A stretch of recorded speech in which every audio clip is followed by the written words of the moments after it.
할렐루야. 복된 주님의 날이고요. 오늘은 새해 첫 주일이기도 하지만 저희 찬양교회 35주년 창립 기념 주일이기도 합니다. 이 복된 날 하나님께서 주시는 말씀 같이 보시겠습니다. 디모데후서 2장 20절에서 26절입니다. 우리 한 절씩 교독식으로 읽고 26절은 다 함께 읽겠습니다. 큰 집에는 금그릇과 은그릇뿐 아니라 나무그릇과 질그릇도 있어 귀하게 쓰는 것도 있고 천하게 쓰는 것도 있나니 그러므로 누구든지 이런 것에서 자기를 깨끗하게 하면 귀히 쓰는 그릇이 되어 거룩하고 주인의 쓰심에 합당하며 모든 선한 일에 준비함이 되리라. 또한 너는 청년의 정욕을 피하고 주를 깨끗한 마음으로 부르는 자들과 함께 의와 믿음과 사랑과 화평을 따르라. 어리석고 무식한 변론을 버리라. 이에서 다툼이 나는 줄 알미라. 주의 종은 마땅히 다투지 아니하고 모든 사람에 대하여 온유하며 가르치기를 잘하며 참으며 거역하는 자를 온유함으로 훈계할지니 혹 하나님이 그들에게 회개함을 주사 진리를 알게 하실까 하며 같이 있습니다. 그들로 깨어 마귀의 올무에서 벗어나 하나님께 사로잡힌 바 되어 그 뜻을 따르게 하실까 함이라. 아멘. 2024년 첫 주일입니다. 하나님께서 보라 내가 새 일을 행하리라 말씀하십니다. 올 한 해도 우리 삶 가운데 새롭고도 선한 일을 이루실 하나님을 기대하시고 주님과 동행하심으로 약속하신 모든 은혜와 복을 받아 누리고 또 이웃과 나누시는 저와 찬양교회 성도님들이 다 되시기를 간절히 빕니다. 새해를 맞아 우리 성도님들은 어떤 새해 결심을 하셨는지 궁금합니다. 소비자 통계 분석 기관인 스태티스타 컨슈머 인사이트가 미국 사람들을 대상으로 실시한 설문에 의하면 1위는 돈 절약하고 저축하기입니다. 2위는 운동 더 많이 하기, 3위는 건강하게 먹기, 4위는 가족 및 친구와 더 많은 시간 보내기, 5위가 체중 감량이었습니다. 한국 사람들 새해 결심은 좀 다를까 해서 찾아보았습니다. 그렇지 않았습니다. 운동하기, 다이어트하기, 건강관리하기 이게 1위였고요. 재테크하기, 저축하기가 2위였습니다. 이거 매년 너무 식상할 정도로 뻔하지 않습니까? 회사에서 돈 주고 설문조사해서 얻은 결과라고 하는데 매년 참 쓸데없이 돈 낭비하는 것 같아요. 그 돈 저한테 줘도 제가 비슷한 결과 알려줄 수 있습니다. 이렇게 건강과 관련한 운동, 식생활, 다이어트 그리고 재정과 관련한 결심이 매해 새해 결심 늘 1등, 2등을 다투고 있습니다. 그만큼 건강과 재정이 우리 삶에 있어서 중요하기에 그럴 터인데 중요합니다. 그걸 부인할 수는 없습니다. 그러나 예수 믿고 신앙생활하는 우리에게 있어서 사실 그보다 더 중요한 것이 있죠. 우리 성도들의 새해 결심 순위는 말씀드린 설문조사 순위와는 약간 달라야 할 것입니다. 새해 결심 목록을 보면 내가 가장 중요시하는 것이 무엇인지 적나라하게 드러나지 않겠습니까? 교회도 새해를 맞으면 표어를 정하고 목회 방향을 설정합니다. 작년 교회 표어는 걸어가도 피곤하지 아니하며 였습니다. 우리 성도들이 힘든 이민의 여정을 걸어가도 피곤하지 않기를 기대하며 또 그러기 위해서는 주님과 동행함이 필수이기에 교회 여러 목양과 양육 과정을 본격적으로 재정비하고 새로 시작하고 했습니다. 올해는 모든 선한 일에 준비함이 되리라는 표어를 정했는데 오늘 우리가 읽은 디모데후서 2장 본문에 나오는 말씀입니다. 이 말씀의 의미를 오늘 함께 살펴보고 이 표어를 중심으로 성도님들과 또 우리 교회가 새해를 맞아서 새롭게 신앙의 결단을 하고 사역의 방향을 정하기를 소원합니다. 어떤 분들은 디모데 전서 후서를 디모데가 쓴 편지로 알고 계시던데 그건 아니고요. 바울 사도가 디모데에게 쓴 편지입니다. 디모데는 젊은 목회자였는데 목회 초년생인 그에게 바울이 말하자면 편지로 일종의 목회 멘토링을 해줬던 겁니다. 오늘 우리가 봉독한 본문이 속해 있는 디모데후서 2장 후반부의 핵심 내용은 바울이 그런 디모데에게 하나님께서 귀하게 쓰는 부끄러울 것이 없는 인정받는 일꾼이 되어라, 다른 표현으로는 하나님께서 요긴하게 쓰시는 그릇이 되라고 권면하는 내용입니다.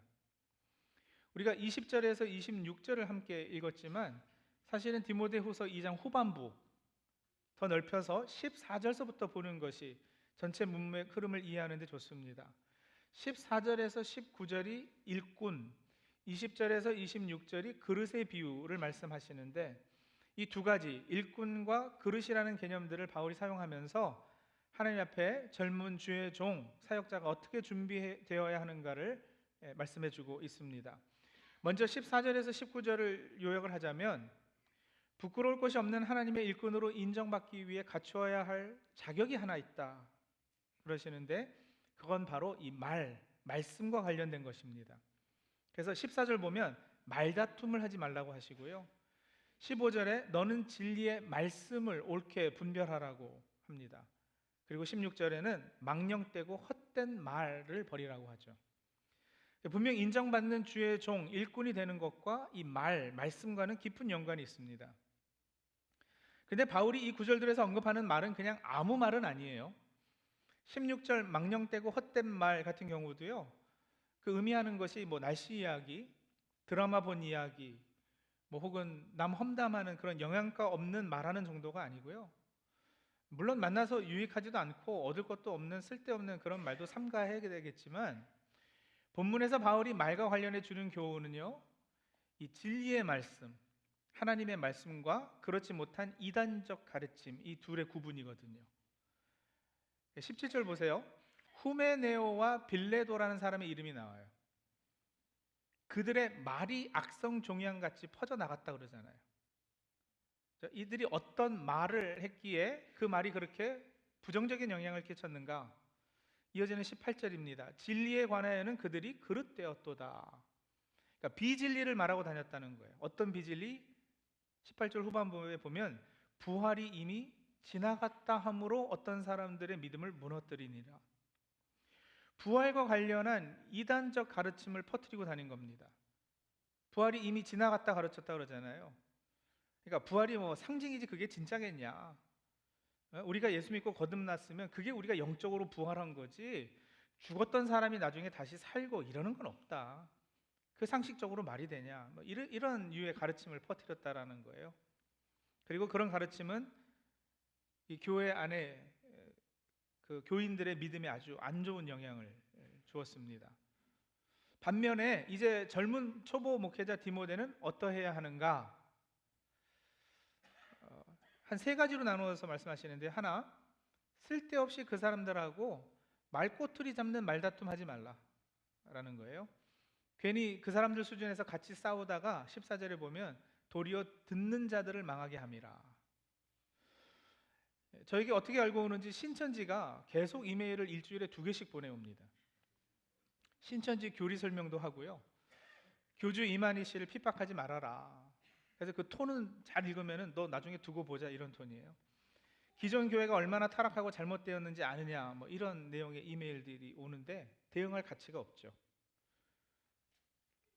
같이 싸우지 말아라. 두 번째요, 15절인데요. 너는 진리의 말씀을 옳게 분별하며, 요 구절을 헬라어 원어로 보면 이 to cut straight 라는 뜻이에요. 똑바로 자르다.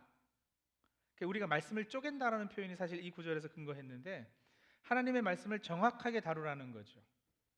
그러기 위해서는 성경을 제대로 공부하고 연구해야 합니다. 이게 이제 바울 사도가 디모데 목사에게 권하는 권면이었어요. 성경 제대로 연구해라.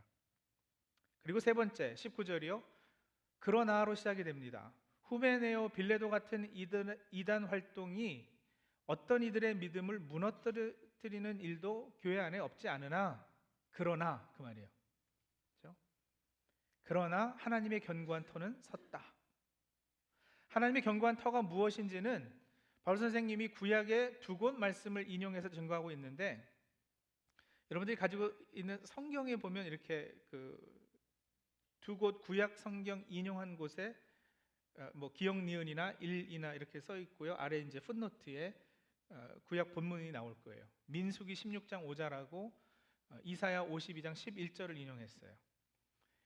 주님께서 먼저 아시는 자들에게 도장을 찍었다, 인치셨다, 이 말씀이에요. 그리고 이러한 자들은 견고한 터 위에 벌써 서 있는 사람들이기 때문에 그런 사람들은 불의에서 떠나라, 이렇게 말씀하시는 거죠. 그러고는 오늘 우리가 읽은 20절이 나옵니다. 자, 이제 드디어 오늘 본문인데요. 소위 그릇의 비유가 나옵니다. 큰 집에는 금그릇과 은그릇도 있고 나무그릇과 질그릇도 있어서 귀하게 쓰는 것도 있고 천하게 쓰는 것도 있다, 이렇게 말씀하셨어요. 여기서 큰 집이 의미하는 것은 교회, 조금 더 넓게 보면 하나님 나라를 의미합니다. 그렇다는 것에는 이견이 없습니다. 그런데 이어지는 말씀 해석은 약간 어려워요.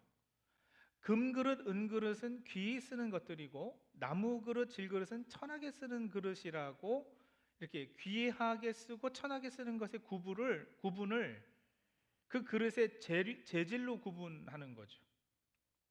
그래서 우리가 다 귀히 쓰이는 금그릇, 은그릇이 됩시다, 이런 의미로 이 비유를 이해하시는 거예요. 이 경우 금그릇, 은그릇은 참된 목회자, 진실된 조의 종을 의미하고, 나무그릇, 질그릇은 후메네오, 빌레도 같은 거짓 선지자, 이단을 의미하는 것으로 봅니다. 그렇게 해석하는 것이 옳을 수도 있고요, 또 다른 방향의 해석 한 가지는 금그릇, 은그릇, 나무그릇, 질그릇이 있는데 그 중에 어떤 것은 귀하게 쓰이고 어떤 것은 천하게 쓰인다. 즉 귀히 쓰이고 천하게 쓰이는 것의 구분이 재질 그 자체에 있는 것이 아니라 본래 그 그릇의 용도에 맞게 사용되느냐 하는 것에 있다고 보는 거예요. 그러니까 예를 들면요, 금그릇인데 쓰레기 담는 용도로 사용되면 그건 금그릇이어도 천하게 쓰이는 거죠. 은그릇인데 요강으로 써보세요. 그건 천하게 쓰이는 거예요.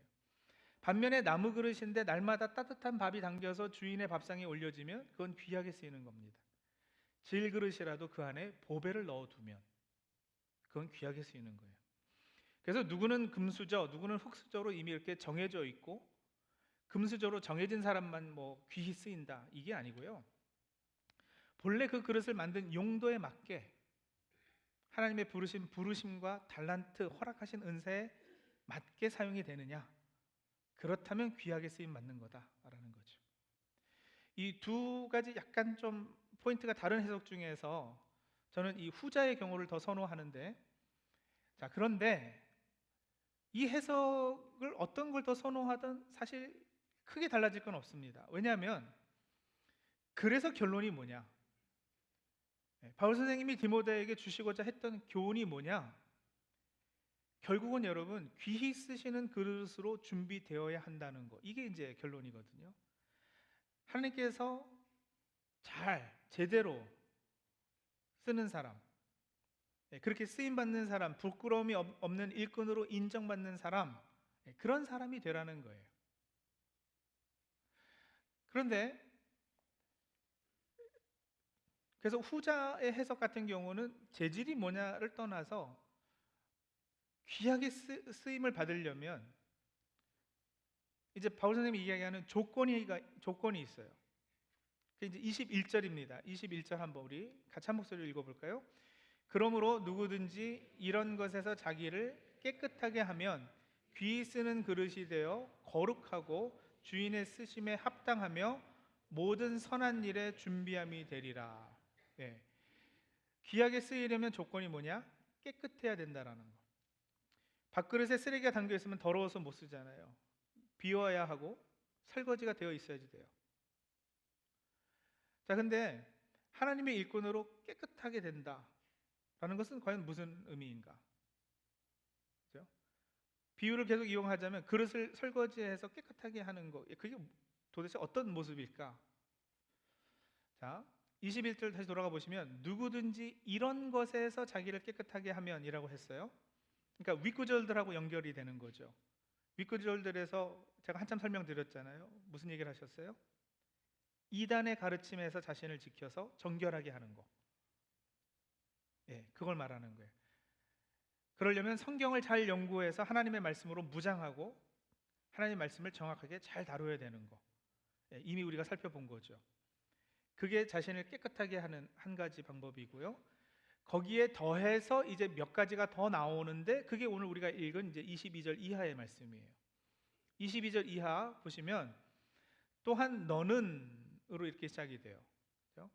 여기서 너는 디모데고 조금 넓혀서 보면 우리 모두인데, 너는 피할 것이 있고 지켜야 될 것이 있다, 이렇게 나누어서 말씀해 주십니다. 피할 것은 뭐냐면 청년의 정욕이라고 그랬어요. 여기서 청년의 종력은 단순히 많은 분들이 그냥 이렇게 짐작해서 이해하듯이 성적인 의미를 이야기하는 것이 아니고요. 사실은 혈기, 격정, 조급함, 그리고 이제 목회 막 시작하면서 가지는 명예욕, 야망, 성공에 대한 집착, 이런 것들을 뜻해요. 그것들을 피하라는 거예요. 그래서 어리석고 무식한 변론도 피해야 된다 했는데 다투지 말아야 된다 그러죠. 그런 것들을 피해야지 돼요. 지킬 것은 뭐냐? 22절 후반부입니다. 주를 깨끗한 마음으로 부르는 자들과 함께, 그러니까 하나님께서 우리 공동체 허락하신 형제 자매들과 함께죠. 그렇죠? 의와 믿음과 사랑과 화평을 따르는 거, 이걸 지켜내야지 돼요. 24절 모든 사람에 대하여 온유하며 가르치기를 잘해야 하고 참기를 잘해야 된다. 자, 이렇게 하면 주인의 쓰심에 합당하며 모든 선한 일에 준비함이 될 것입니다. 근데 한 가지 더 풀어야 되는 게 있어요. 그럼 또 선한 일은 뭘 의미하는 거냐, 그죠? 바울의 서신서들에서 선한 일이라는 표현은 아주 여러 번 등장합니다. 뭐 로마서부터 시작해서 에베소서, 골로새서, 데살로니가 후서, 디모데 전후서, 디도서, 빌레몬서, 이 표현이 등장하지 않는 바울 서신서가 없을 정도로 바울 선생님이 자주 사용하는 표현인데, 뭘 말씀하시는 거냐? 뭐가 선한 일이냐? 구약의 이 말씀과 맞닿아 있습니다. 미가서 1장 8절이요. 사람아, 주께서 선한 것이 무엇임을 내게 보이셨나니 여호와께서 내게 구하시는 것은 오직 정의를 행하며 인자를 사랑하며 겸손하게 내 하나님과 함께 행하는 것이 아니냐. 공의를, 사람을 사랑하고 겸손히 하나님과 동행하는 것, 이게 선한 일입니다. 하나님과 이웃을 사랑하고 이 땅의 공의, 즉 하나님 나라의 가치와 기준을 세워가는 복음으로요, 그 선한 일을 위해 준비되는 것. 성도님들, 이것이 2024년 새해 저와 우리 사랑하는 찬양교회 성도님들의 제일 우선되는 새해 결심이기를 간절히 바랍니다. 교회 차원에서는 올해 표호 선한 일에 준비함이 되리라의 적용 실천을 위해서 방점을 사실은 준비함에 두려고 해요. 찬양교회의 미래를 내다보며 여러 가지 변화와 사역을 위해 준비하는 해로, 말하자면 여러분, 우리 옛날에 뭐 달리기 시합 같은 거 할 때 그 출발선에 이렇게 서가지고 준비하잖아요. 저희 어렸을 때는 요이 땅 해서 시작했는데 그 일본 말이라고 요즘은 사용하지 말라고 그러더라고요. 근데 그 출발선에서 땅 하는 그 소리, 총소리 기다리며 웅크리고 있는 그 준비하는 그 자세, 이게 올해 찬양교회가 하려는 거예요. 준비가 다 되면 본격적으로 이런저런 사역들을 펼쳐나갈 건데, 그 전에 먼저 하나님 앞에 바로 서기를 준비하고, 그렇죠? 말씀으로 청년의 정욕을 피하고 성도들과 더불어서 의와 화평과 사랑과 화목을 지켜나가고, 그렇게 해서 펼쳐나갈 사역의 방향과 내용을 정리하고 준비하는 기간으로 삼으려 합니다. 구체적으로는요, 계속해서 성도들을 말씀으로 양육하고 일꾼으로 세우고요, 교회 조직을 조금 더 디테일하게 만들고 건물과 공간 활용을 정비하고, 지역의 타민족을 향한 선교 사역의 방향을 새롭게 정하고, 우리 2세 영어권 사역과 관련해서 새로운 시도를 하기 위해 준비하는 것에 목회 중점을 두려고 하는데, 양육하우스 이미 제가 다 설명드렸죠. 우리 현관반이 있고 거실반이 있어요. 거실반 지금같이 계속해서 올해에도 한 3기 정도, 3번 정도 운영하려고 합니다. 못하신 분들은 우리 교인 필수 과정이에요. 꼭 거실반 하셔야 되고요. 하반기에는 이제 부엌 내반을 개설해서 시작할 겁니다. 그래서 그동안 거실반을 수료하신 분들은 이제 부엌 내반 하실 수 있도록 이렇게 하고요.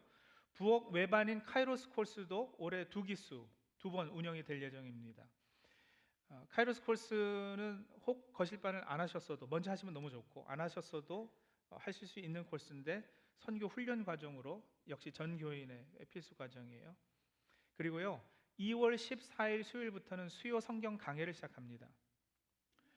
성경책 한 권을 정해서 1장서부터 건너뛰임 없이 이렇게 마지막 장까지 쭉 실질적으로 성경 공부하는 설교 방식으로 진행될 거예요. 그래서 그동안 성경을 더 깊이 아주 디테일하게 잘 알기를 원하셨던 우리 성도님들은 수요 성경 강의에 꼭 나오셔서 주일 설교는 본문이 한 번은 구약에서도 나왔다가 또 한 번은 신약에서도 나왔다가 또 한 번은 로마서에서 나왔다가 한 번은 에베소서에서 나오고 이렇게 막 건너뛰잖아요. 근데 성경 강해는 한 책을 향해서 이렇게 쭉 가기 때문에 성경의 그 흐름도 더 잘 이해하게 되고, 그리고 한 권만 제대로 배워도 성경은 다 짝이 있어서 이게 연결이 되거든요.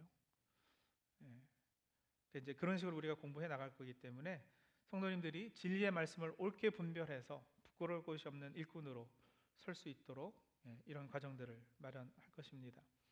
교회 건물과 공간 활용을 위해서는 관리위원회에서 이제 수고해 주셔서 우리 자녀들 교육부, 교육 공간, 그리고 사랑방, 소그룹 모임을 더 쾌적하고 원활하게 할 수 있도록 아이디어를 내고 변화를 만들어 갈 것이고요.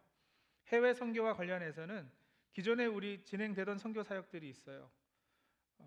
우리 계속 그렇게 그 선교지 그 단기 선교 가고 비전 출입 가고 해서 사역할 것입니다만은, 그것과 더불어서 그 중에 한 곳을 집중해서 우리 교회와 롱텀으로 관계 맺으면서 선교할 수 있도록 집중 선교지를 정할 예정입니다.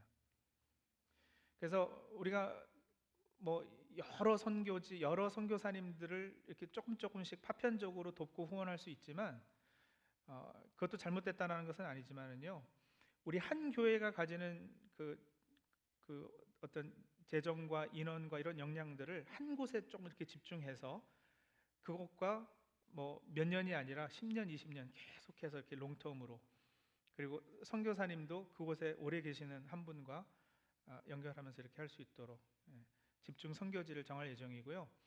또 이미 미국에는 많은 소수민족, 그리고 그 중에는 미전도 종족들이 이미 우리 곁에 와서 살고 있어요. 여러분, 미국처럼 전 세계에서 다양한 인종과 민족들이 와서 살고 있는 곳이 또 어디 있겠어요? 에디슨 지역은 인도 외 해외에서 인도 분들이 제일 많이 모여 산다는 곳 아니겠습니까? 그런 분들에게 복음 전하는 것은 매우 효과적으로 또 효율적으로 우리가 가진 자원의 활용을 잘해서 선교할 수 있는 방법이에요. 오늘날 선교는 비행기 타고 멀리 가서 하는 것만이 아니라 우리 소위 백야드죠, 뒷뜰에 와 계신 분들에게 복음을 잘 전하는 것이기도 해요. 생각해 보세요, 여러분. 우리가 선교사님 한 가정을 잘 훈련해서 그분을 재정 후원해서 어떤 나라로 선교사로 파송을 해서 선교하는 이게 이제 전통적인 방법인데, 물론 그것도 해야죠. 근데 그러려면은요, 시간도 한 가정을 언어 훈련해야죠, 문화 훈련 하셔야죠, 그곳에 가서 정착하셔야죠, 거기서 아이들 학교 보내셔야죠. 그러니까 시간과 재정이 엄청 들어갑니다. 그런데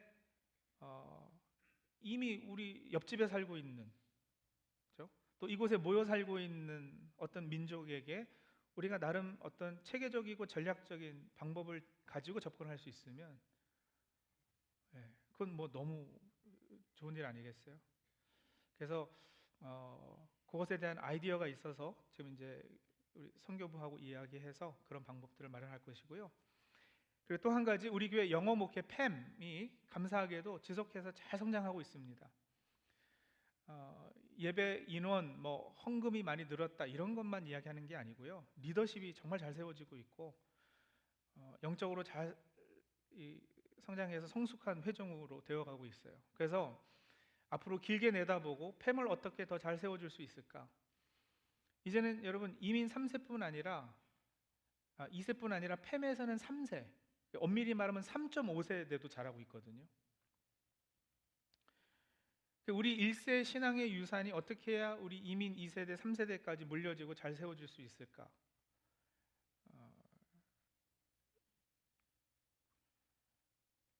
이민 3세대는 여러분, 벌써 우리 KM이, 저희 같은 우리 1세 목회자가 그 영적 돌봄을 할 수 없어요.